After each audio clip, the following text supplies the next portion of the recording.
Muy buenas chicos, bienvenidos de nuevo al canal, bienvenidos de nuevo a otra prueba. Una prueba de una de las motos que más de moda está, esta Ducati Desert X. Desde que Charlie hizo el traspaso de BMW a Ducati, está en boca de todos y no es menos. Incluso antes de que Charlie se fuera a Ducati, yo ya había concertado con Ducati Máquina Motors el tema de realizar una prueba. Por temas laborales y de carga mía de trabajo, etcétera, no pude hacerlo hasta esta semana, 2 semanas después de que Charlie anunciara su incorporación como embajador a Ducati. Ayer me pegué una rutaca increíble buscando las primeras nieves y después de asimilar todos esos conceptos, todas esas cosas que me ha ofrecido esta moto durante el viaje de ayer, hoy os puedo comentar qué es lo que me ha parecido. Así que si queréis saber qué me parece esta Ducati Desert X, después de la intro, comenzamos.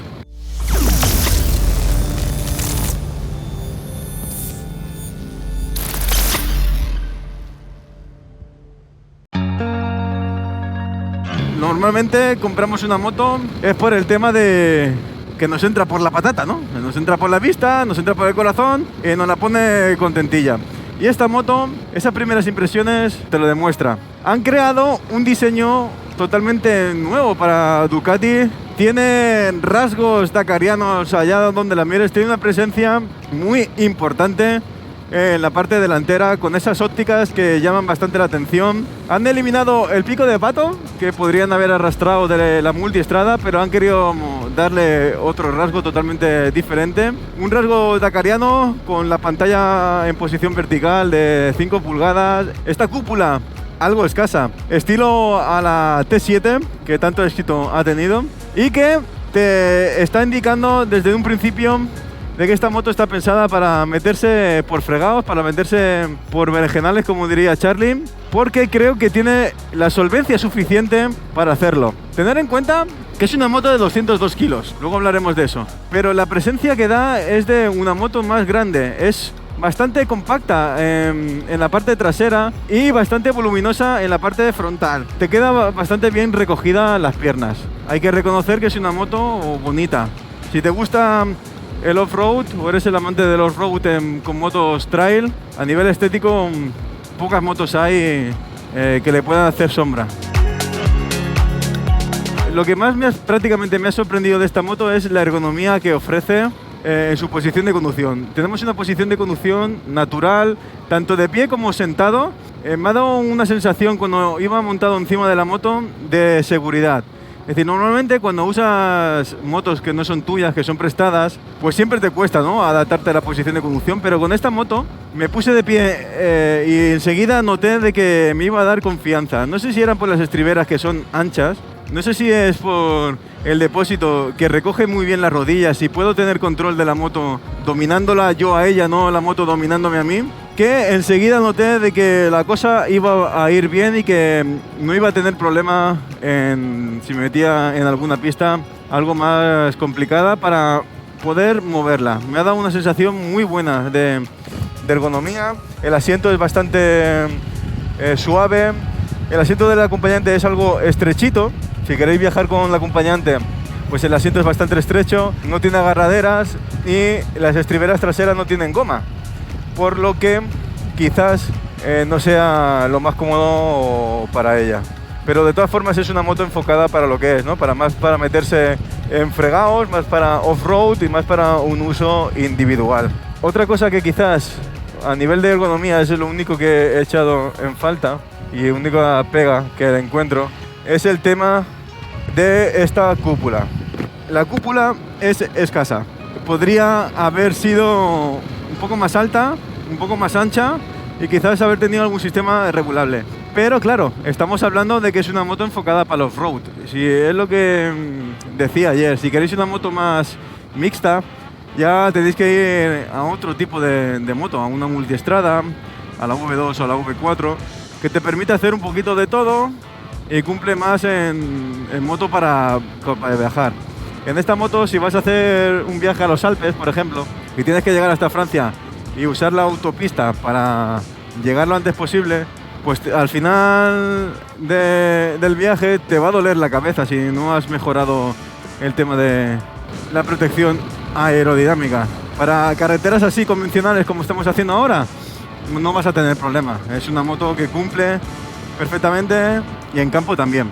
El problema viene que si quieres tener una moto para tu día a día, que solo te puedes permitir una moto, esta carencia a nivel de protección aerodinámica existe. No te viene con puños calefactables, esos son los dos puntos para mí más negativos. Eso y que no tenga las piñas retroiluminadas, pero por lo demás es una moto que, ya lo he dicho, ha sido grata la experiencia encima de ella. Me pegué bastante paliza ayer de moto y no noté grandes problemas, la verdad. Muy contento con ello y ha sido, por eso he empezado con esta cosa, una de las cosas que más me ha sorprendido.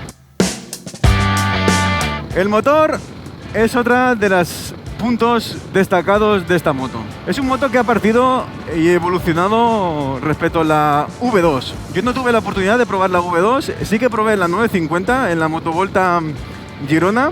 Os puedo decir que tiene un carácter totalmente diferente. De la primera a la quinta, esta moto es mucho más a mi estilo de conducción, un estilo de conducción suave. No te va a traquetear en exceso, traquetea. Por ejemplo, aquí te traquetea un poquito, pero no es un traqueteo molesto. 110 caballos a 9.250 revoluciones y esto 92 Nm de par. Tenemos 6 modos de conducción totalmente configurables. De serie ya vienen como prefijados, ¿no? Preconfigurados, en el cual tenemos el Sport y el Rally con 110 caballos de entrega de potencia. Luego tenemos un modo Touring, en el cual nos entrega 95 caballos y luego tenemos 3 modos en el cual nos entrega 75 caballos. Tenemos el modo Enduro, el modo Rain y el modo Urban. De todas formas, estos 6 modos de conducción son configurables tanto en potencia de motor, retención del motor, sistema ABS, control de tracción, sistema anti-wheeling y si quieres o no quieres que tengas activado el Quick Shift, que yo lo recomiendo al 100%. Es un Quick Shift espectacular, una sensación de conducción muy buena, muy agradable.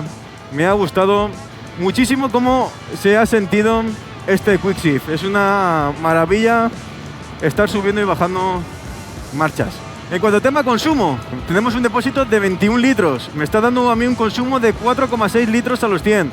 Autonomías de más de 380 kilómetros. ¿Hace falta colocar ese depósito auxiliar trasero de 8 litros?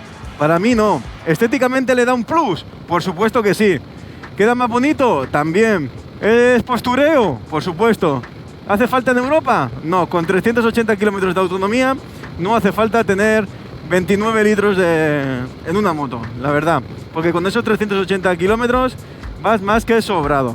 Y ya os digo que los modos de conducción se notan, ¿eh? Cuando tú pones el modo Enduro, que lo puse cuando hice las pistas, la entrega de potencia disminuye considerablemente y se nota. Cuando abres gas, se nota que esa potencia no está ahí ya disponible para ti.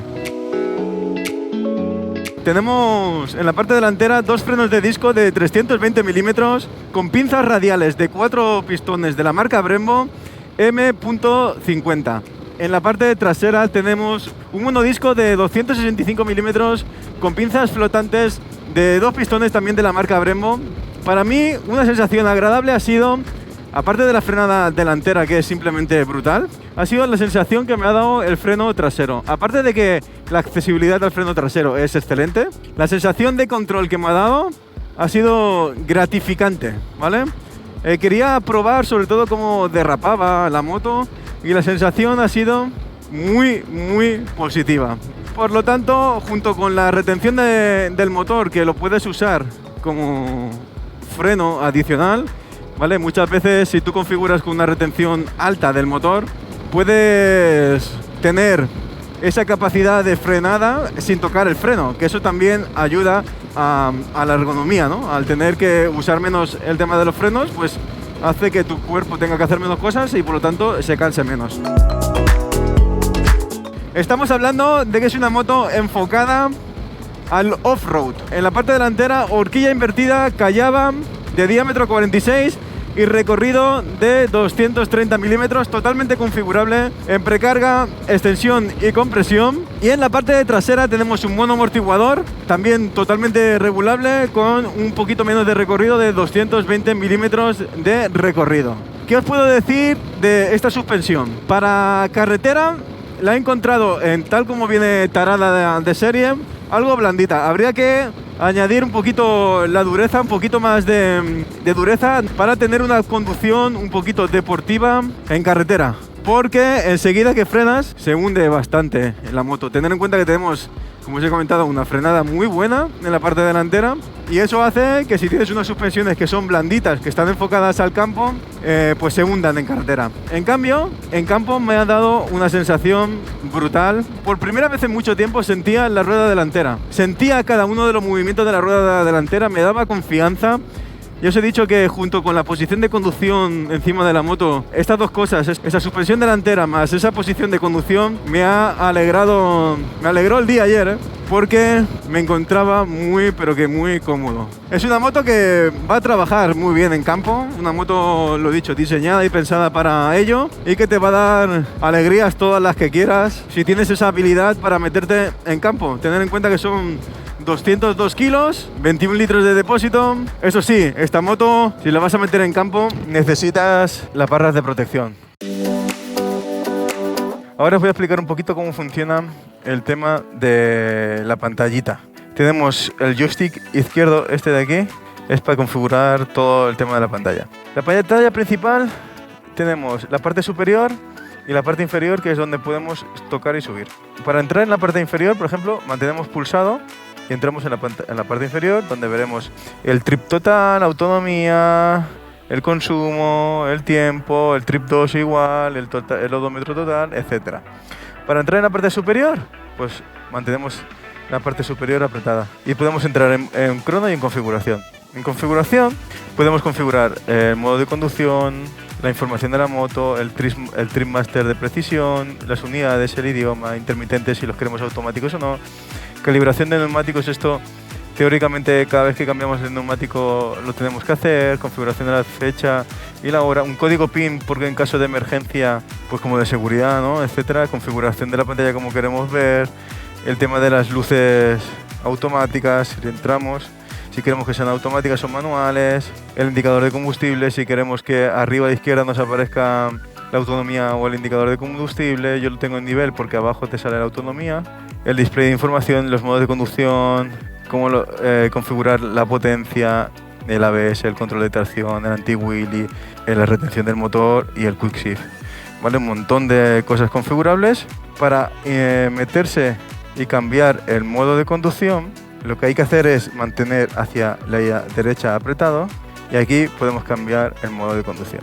Te cambia, en cada uno de los modos de conducción te dice cómo tienes tanto el control de tracción, el anti-wheelie, el quick shift, el ABS y la retención del motor. Lo vamos a poner en modo enduro. Como veis, cambia totalmente el display. A nivel estético, este modo de conducción me gusta bastante. De todas formas, lo puedes configurar en cada uno de los modos, lo puedes dejar como quieras, a tu gusto.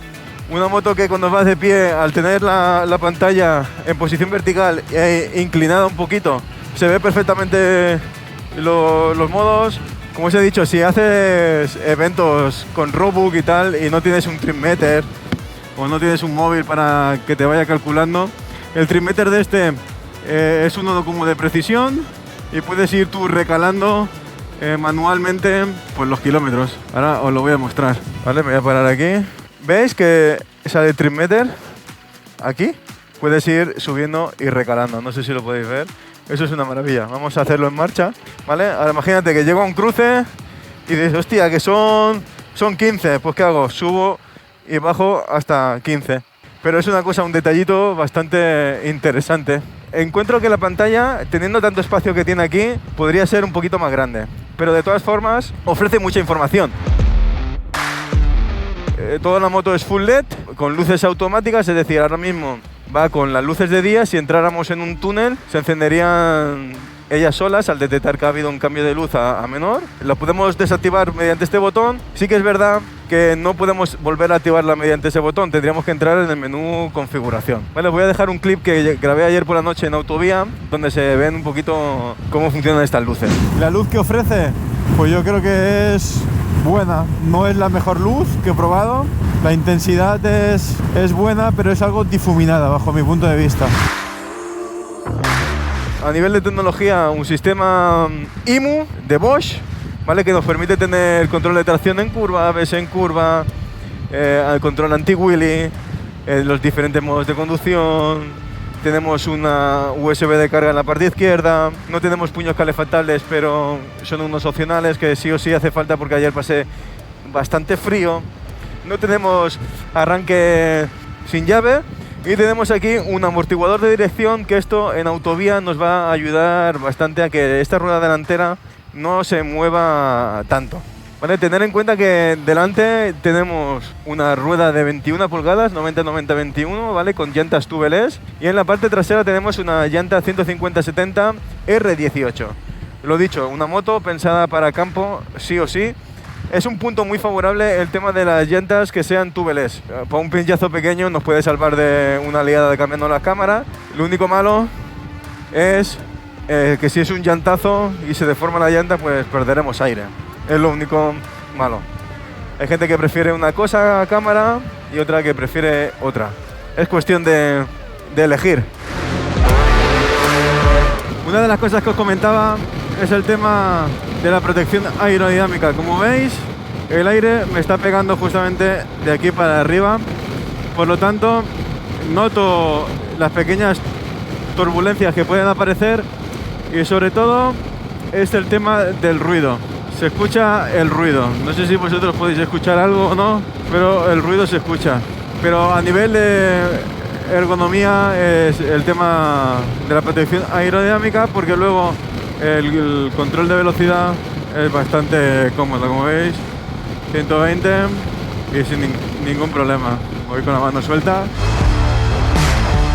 Uno de los hándicaps de esta moto es el tema de la altura. Asiento de serie son de 875 milímetros. Existe la posibilidad de ponerle un asiento rebajado. Tenemos todo esto de espuma para poder o comprar el rebajado o llevarlo a rebajar. Que hagan aquí una ñapa y nos salve media vida. ¿Por qué? Porque al final vamos a tener que tirar de habilidades off-road. Vamos a tener que abrir este espacio de aquí para echar el cuerpo hacia adelante, porque si no nos pasa esto. Esta es mi posición, no puedo llegar con los dos pies, entonces tengo que llegar con un pie, llego de puntillas, pero hay ocasiones que si aparco la moto regulero sin pensar cómo la he aparcado, no soy capaz de quitar la pata de cabra, porque me va un poco justo, ¿vale? Porque el suplemento que tiene la pata de cabra para accionarla y quitarla es un poquito corto. Habría que yo, por ejemplo, si me comprara esta moto, tendría que hacerlo un poquito más amplio para poder yo quitar y poner la pata sin ningún problema. Entonces, ¿qué me pasó a mí en la ruta que hice ayer? Pues tuve que montarme, tuve que quitar la pata de cabra y montarme sin la pata de cabra, ¿vale? Que eso hay veces que nos va a tocar hacerlo, sí o sí en off-road nos va a tocar, y a mí me tocó. El problema es que yo tenía aquí el petate y tenía que hacer mucha palanca para meter la pierna, pero lo conseguí. Moto alta, se puede también un kit de rebaje en altura de suspensiones. Yo no lo haría, la verdad, yo prefiero sacrificar comodidad, pero si le pones, haces un rebaje de altura, le pones gel y viscoelástico, vas más que sobrado. Tenemos el Rally, que te viene con el depósito trasero de 8 litros, el protector del depósito frontal. Tener en cuenta que es una pintura algo sensible, creo, para el tema de arañazos. Te viene el protector del faro y el asiento Rally, que es de una pieza. Ese asiento será bastante más alto que este. Luego tenemos el Park Sport, donde te viene un tapón en aluminio, te viene el escape y te viene un portamatrículas corto. Yo no sé si eso sirve para algo o no, pero que lo sepáis que existe. Luego tenemos el Pack Off-Road, donde te vienen las barras de defensas, protector de la bomba de agua, protector del radiador y te vienen los cubremanos. No sé si serán los mismos que estos de aquí, pero ahí te vienen. Y luego tenemos el Pack Touring, donde te vienen las maletas y los soportes para las maletas, el caballete central, que lo encuentro indispensable, sí que es verdad que son más kilos, pero para engrasar siempre va bien. Y los puños calefactables, que eso sí que sí, es indispensable, aunque solo le compréis ese pack, lo considero sí o sí necesario. Estamos hablando de una moto de 16.500 euros. No es una moto barata y no es una moto que digas, hostia, me gasto 16.000 euros y me empiezo a meter como un salvaje por el campo. Claro, son 3.000 euros más o 2.000 y pico euros más que, por ejemplo, la KTM 890 Adventure R, o bastantes euros más que una T7. No sé la World Ride por cuánto sale, 12 o algo así. Entonces es bastante más dinero que ese tipo de motos de la competencia. Pero claro, estas prestaciones y esta estética es Ducati. Hay gente que no se fía del tema de Ducati. Si han aumentado el tema de las revisiones cada 15.000 kilómetros, será por algo. Sí que es verdad que dicen que a los 30.000 kilómetros hay que hacerle distribución. No sé si será verdad o no. Que alguien la tenga y tenga más información que yo, que por favor lo deje en los comentarios. Pero yo creo que el global de las revisiones de motos que cada 10.000 kilómetros a motos de cada 15.000 kilómetros, cuando llega a los 30.000 kilómetros, más o menos te has gastado el mismo dinero en mantenimiento. Yo prefiero que sea cada 15.000 kilómetros. Es más tiempo para no estar preocupado, es más tiempo por si haces un viaje largo, que te permita pues tener la tranquilidad de ir, de subir y bajar a Cabo Norte sin estar pensando en las revisiones. Así que es una moto que en general me ha gustado mucho. Hay aspectos a mejorar, sobre todo en confort en autovía. Debería traer sí o sí los puños calefactables de serie porque el botón te viene de serie. Me ha gustado mucho cómo se configuran los modos de conducción, son súper configurables. Que tenga también suspensiones 100% configurables y en general que es una moto que de estética llama la atención.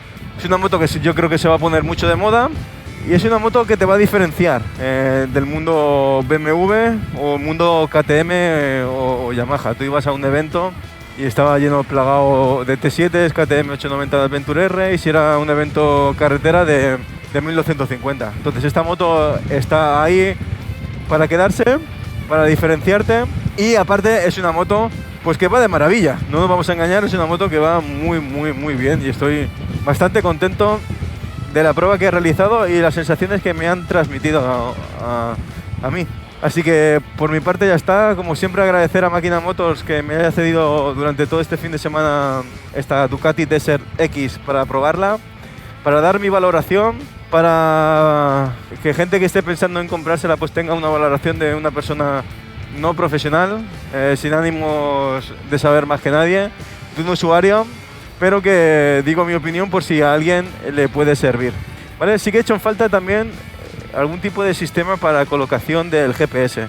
Ayer en el vídeo de Charlie vi que tiene como una barra, no sé si será comercial o se la habrá fabricado él, ya veremos a ver, porque he hecho en falta ahí su Carpe Item. Veremos si en futuros vídeos saldrá, pero se ve esta parte de aquí, se ve bastante robusta, por lo que seguro que algo se puede colocar. Así que ya está, chavales, poco más se puede decir.